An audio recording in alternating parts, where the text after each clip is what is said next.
No heroes. No heroes. No heroes, baby. Hello and welcome to another deck profile on our channel. Today we are here with NICKY and Zoro. NICKY was able to manage his deck to first place on our online regional from noHEROES. And yeah, hi NICKY. Hi, thanks for having me. Yeah, and NICKY, first of all, let's talk about your matchups. My matchups were 5 Whitebeards out of the top of my head, 3 loss, no sorry, 2 loss, 1 Rebecca, and 2 categories, if I remember correctly. Yeah, was any matchup difficult for you? I was really scared of the Rebecca matchup because I feel like Rebecca just beat Zoro's ass 9 times out of 10. But yeah, the Rebecca just bricked really hard, and yeah, that was my luck. So he opened his hand with 3 7-cost Luffys and 2 stage cards. He told me after the match. So yeah, you can beat Rebecca then if you're Zoro, if they open like that.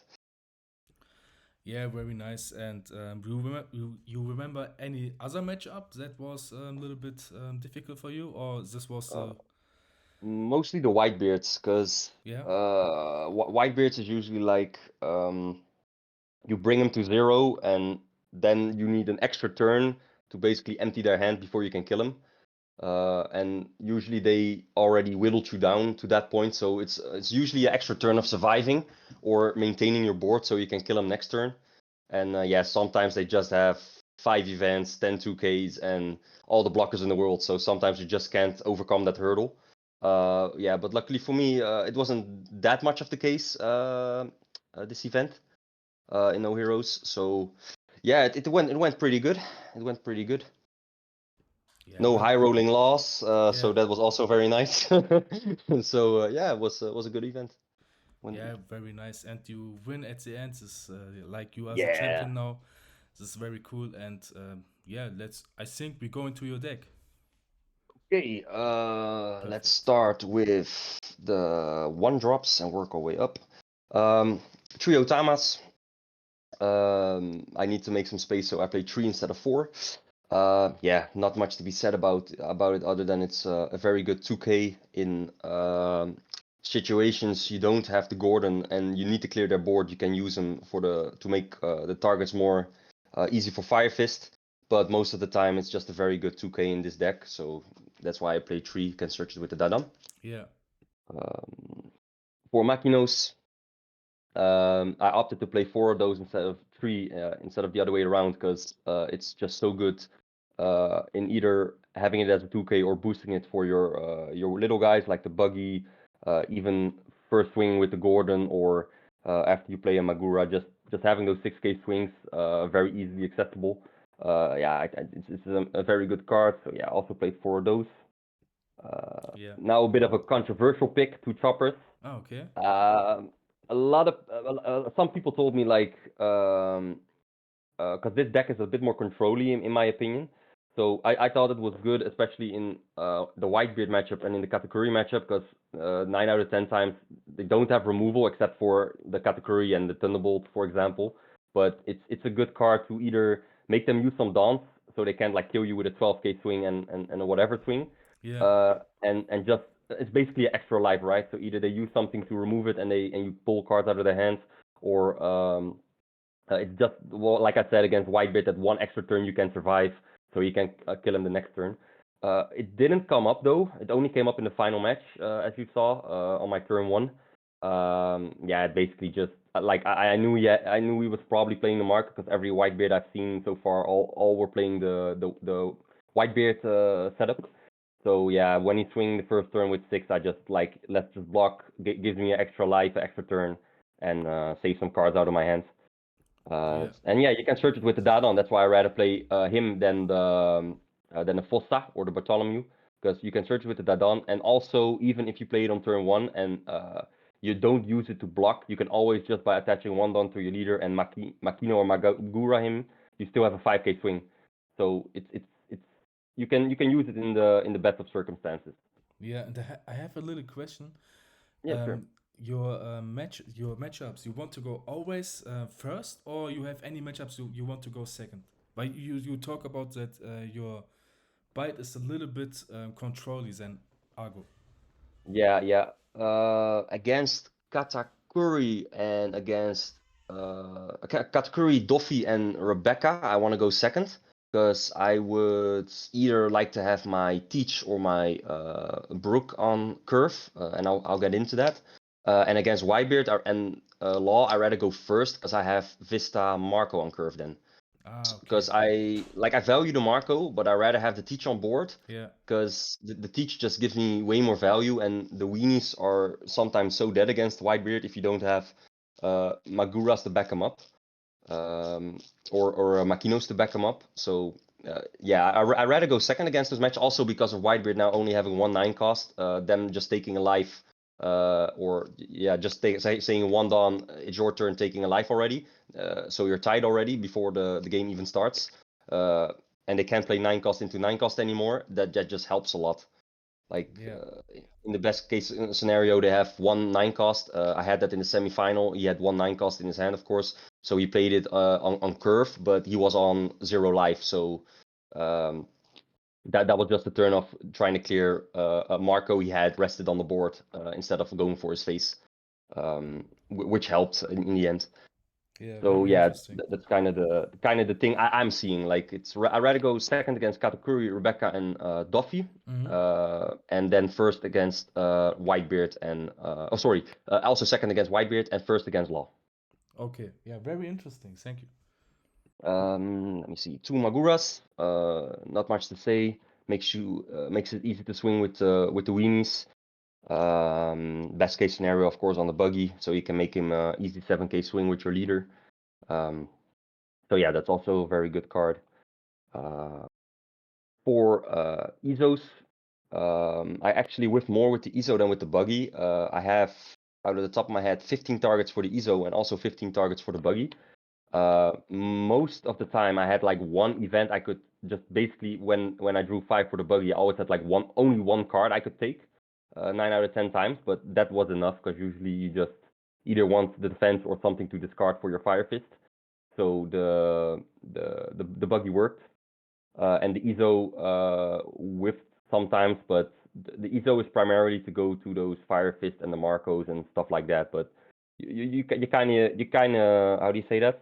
You kind of play around the fact that you're gonna whiff sometimes. Um, I was thinking about playing Nami instead of the EZO because I got more targets for Nami, but the Fire Fist and the Marcos and even the Vistas are so important in some matches that I rather just stick to the Whitebeards. Maybe adjust the build a little bit to give her more targets, but yeah, it felt great. I think I whiffed around 4 times with EZO and I think 2 or 3 times with Buggy. So yeah, it worked out in the end. Um, Yeah. 2 Gordons. Mm-hmm. Yeah, amazing card, especially against Whitebeard. If they had their 7th on turn and they play the ace, you don't even need an event or something. You just play the Gordon, you button deck it, you make the ace 4k, and you can swing with your weenies on it. Like you can attach 1 Don to your leader, and if you have a buggy or EZO, you can just kill it for free basically, because 9 out of 10 times they don't defend it, and if they defend it, it's just free cards out of their hands. That would be your best case scenario if they just defend it. And it makes also as a combo a really good card to play on turn when you're on 3 Dons and you go first against Law, or you go first against Yellow and they play a 4-drop or something, so you can instantly kill it with the Gordon. Yeah, and you use it for Fire Fist combo, of course, Yeah. if Very necessary. nice. Let me see. Yeah, the card where we're talking about the 4 buggies. Yeah, it's basically the overpowered version of Sunny. You used to play Sunny, now you play the buggy because you can even pick up an event. Like I said, you kind of don't mind if you whiff on it. It doesn't feel great, but it stays a one drop 3k, which you can easily make 5 with your leader ability. So it's just a very powerful swing. It's also an amazing card if you're going against Law, because most of the time they have slashes on the field. The only card they usually use to clear this is a Nami, the card the Nami that gives a rested on or the Nami that searches. And if they open a Dadon or something and you had this on turn 1, it's literally just a free swing because I would rather than swing with this just to get a free swing out because they're not going to kill it the turn after. Because yeah, the Dadon can't kill it and the leader can't kill it, and even the Zoro or whatever, almost nothing in their deck can kill it, so it's a very good card against Law as well. Let me see. I play one Sanji. I decked it in for basically Rebecca only. It's an amazing card if you have it on turn when you're hitting 2 dons or you go second and you hit 3 dons, and you can play it out because this card can carry you in Rebecca. And even if you're not against Rebecca and you just draw it or whatever, it stays a 2k counter. So it's never a dead card in your hand. It's always a 2k counter. You can't search it in this deck, but yeah. I think I found it in all my matches. Like I think I saw it 3 times. I saw it in the final just by drawing it from the deck. I saw it in the Rebecca matchup, and I saw it in another matchup. Just used it as a 2k. So I teched it in for Rebecca, and yeah, it worked out. It's not like it's gonna win you the match automatically, but it helps a lot. Next card is for Dadans. Yeah, not much to say about this. It finds almost all the finds all the 1-drops you need. It's an easy 5k swinger to make. So yeah, it's just an amazing card. Not much to say about the Dadan. 2 Vistas. The Vistas are in the deck for mostly the Law matchup. It's also good against Queen, but because yeah, usually they only play blockers in the early game and then they go to the big boys. So it's a good card to pressure them a little bit more. And again, it's a 3k, so it's an easy body to make 5k. But mostly you play this for the Law matchup. It's so good if you can play him and the Marco on curve against the Law, because if they're not at least a little bit high rolling, you just destroy their board with it. So yeah, and it's a 1k counter, so it's a very good guard, I think. Now some strats again. I played 3 Zoros. I thought the Zoro is very important, especially against blue and yellow, because you want to rush them. You don't want them to reach their 9 or 10 downs comfortably with a lot of life. You want them to reach those. You want them to reach those downs and be on 1 or 2. So if they play a 9 cost Mihawk or a 10 cost Big Mom, you can punish them very easily. So this card I thought was pretty mandatory just to rush them down, especially if they even brick a little bit and they don't have a lot of counters in hand. You just like empty the hand really quickly. In the 2 category matches I had, one of them also had like 8 cost, 7 cost, 10 cost, and he searched the 10 cost, I think, with the Perro. So just having that 6k swing, because it's automatic 6k because of your leader, it's just so good. Also against Whitebeard, if you just want some more bodies to pressure him, it's a very good card, because they also like gotta deal with this because it's a 6k and it's extra swing on them, so they rather swing on this than leave it on the board and swing on your life. So yeah, that's the Zoros. Very good card. Yeah, for sure. It helped a lot, especially in the category matchups. Yeah. 2 Josus, just searchable with the Izo. It's a 2k counter. Also, what I like about the Josu, if you don't have anything to play, you can play him out, and it's automatic 5k with your leader. It's not ideal, but it's usually in those matchups that they just either bottom deck or just kill your whole board and you don't have anything to play, or you brick a little bit with just events in your hands. So at least you have something to swing with. So that's why I like it as well. And yeah, other than that, it's just a good 2k body. A 2k counter. Now a little bit spice. I play 1 Brook. The reason I played the Brook is because I did a lot of playtesting with a friend of mine on Sim. His name is Bolly. He plays Katakuri, and I've noticed if you can play the Brook out on curve on 4, in the best case scenario, because that's usually what happens in Sim, either you brick or you have your best case scenario. I don't know why Sim is doing like that, but that's usually what happens. If they play the Sparrow, let's say on 3, you go to 4, you play the Brook, and they play Randolph on 5, or they play a 4-drop on 5 or whatever. This makes sure that you clear their whole board with 1 Fire Fist, because you give 2 cards minus 2k, and that curve they can beat, because if you can keep Katakuri's board empty until they hit the big drops, that's how you usually win. So you either rush them down or you make sure their board stays empty. So yeah, if you have this on curve, it's amazing against yellow. It didn't come up much for me, but yeah, if you have it on curve, it's amazing. I basically tagged this in because I also tagged this in. So the thought process was either I play 2 of these or 2 of these, and I opted to go 1-1 because you usually only want to see 1 of these and 1 of these. And it's also very matchup dependent of the day, because yeah, you don't know what you're gonna face the whole day. I expected a lot of Whitebeard Law and Zoro actually, but mostly it was Whitebeard and Law. But yeah, that's why I opted to play the Teach, and yeah, this is of course searchable with the ISO, so I thought this should be good. So yeah, those are the 2 one-offs I played. And then for my last character card is 3 Marcos. The reason I played 3 instead of 4 was basically because I was looking at all the matchups and I didn't know what to expect in the online.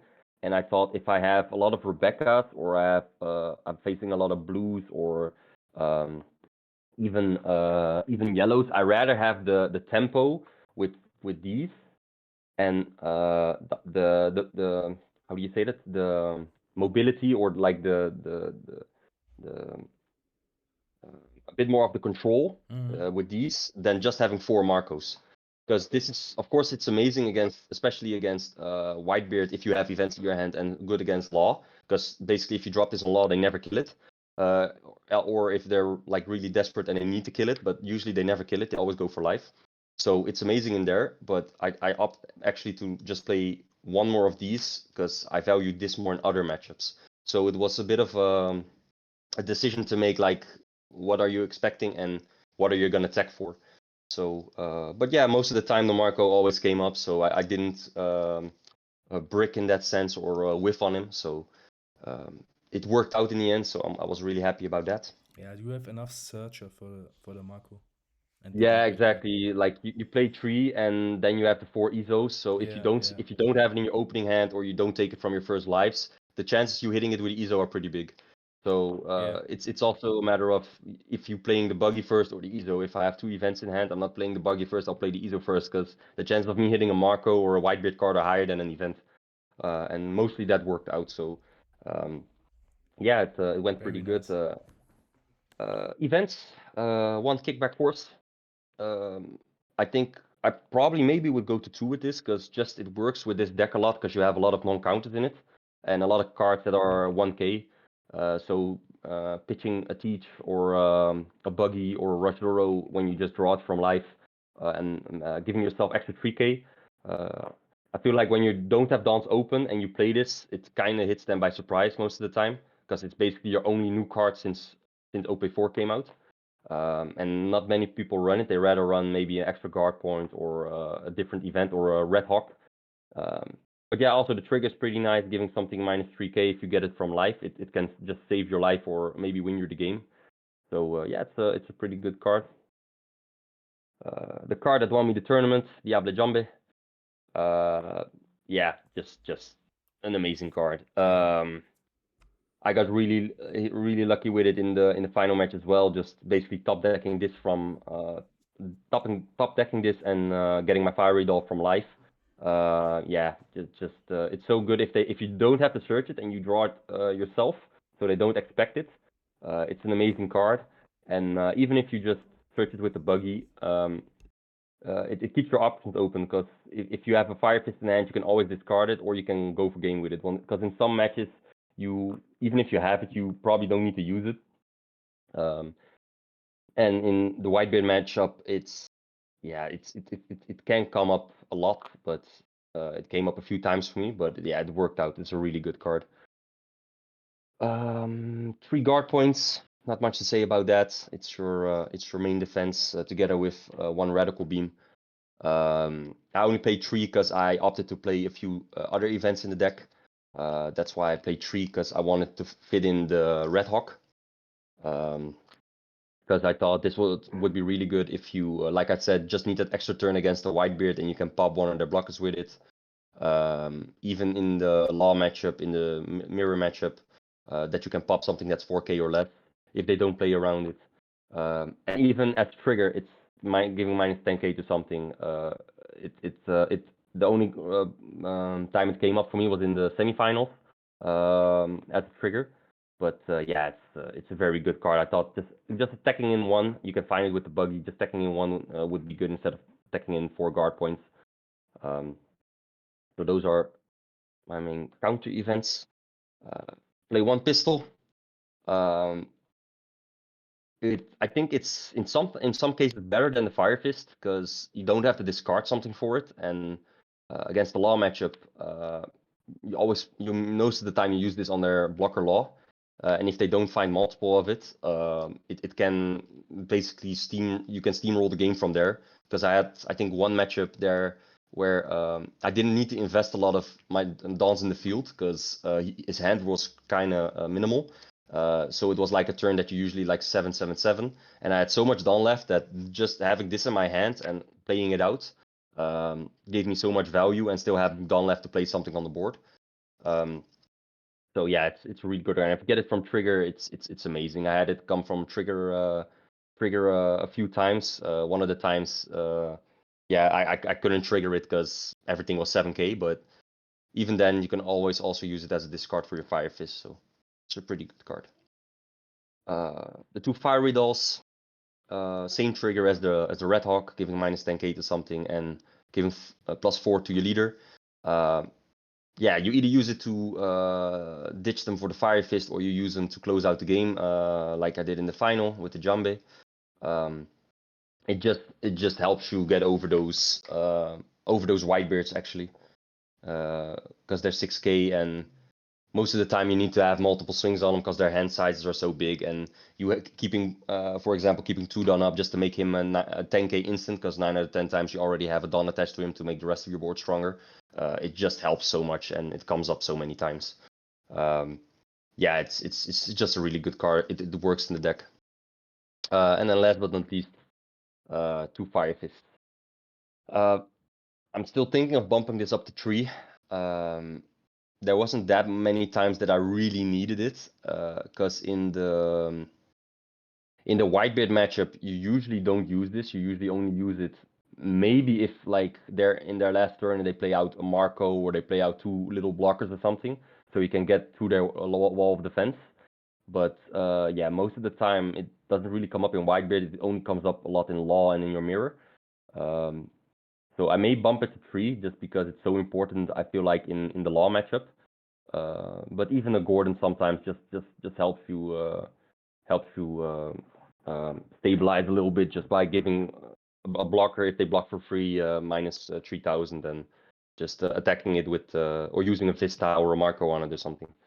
So it has some value, but yeah, I'm thinking of bumping it up to 3, but it was enough for this tournament, so I was happy with that.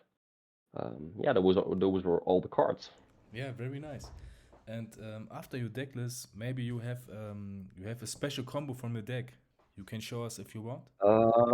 Let me see.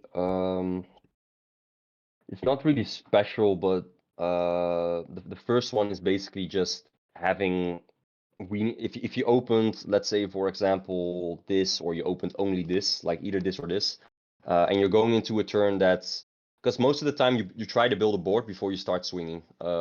You never go like, I play this on turn 1 and then on my 3 dawns I do 1 on him and 1 on him and then start swinging. The only reason I would do that is, like I said, in the Law matchup, if they only have slashes on the field, because then it's just a free attack because they can't pop it, unless they're playing a Vista or a Marco, but most of the time they don't play those cards. But if you have those on field and you go to your turn, that basically you establish the board in, yeah, let's say in best case scenario, maybe you have this on the field, and you just have these 2 on the field.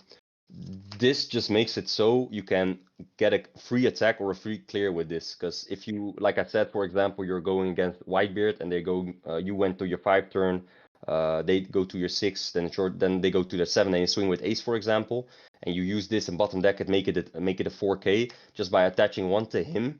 You can get a free swing off with the EZO that's usually useless in the Whitebeard matchup, and you either get a card out of their hand, or they know like, okay, even if I do that, it gets a card out of my hand, and he's gonna kill it anyway with this or that.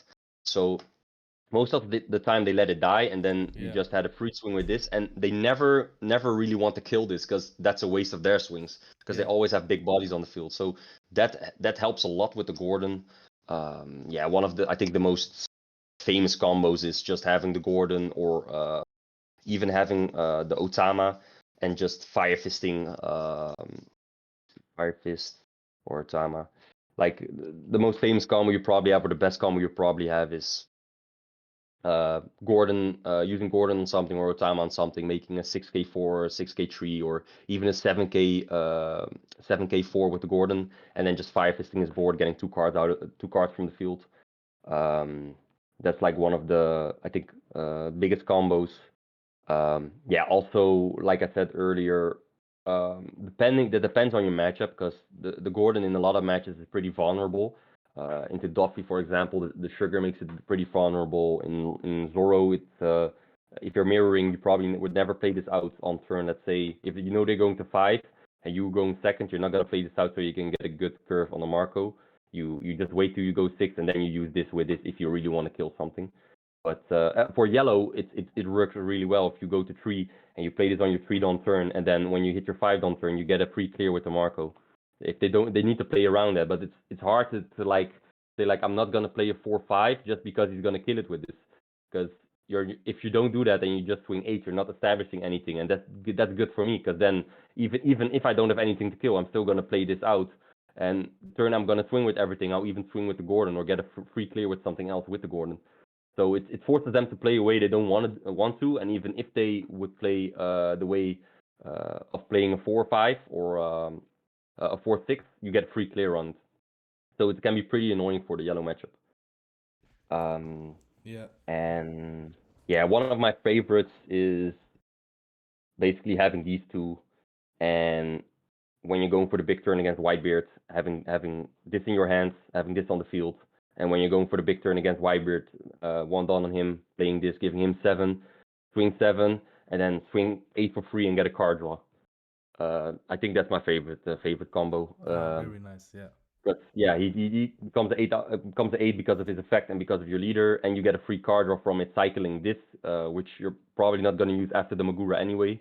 So it gives you just a lot of value, and I think that works the best if you have him, because it feels better to play him and make this a 7 than having to attach 3 dawns on him to make him a 7, or 2 dawns on him to make him a 6 to attack into Whitebeard, for example.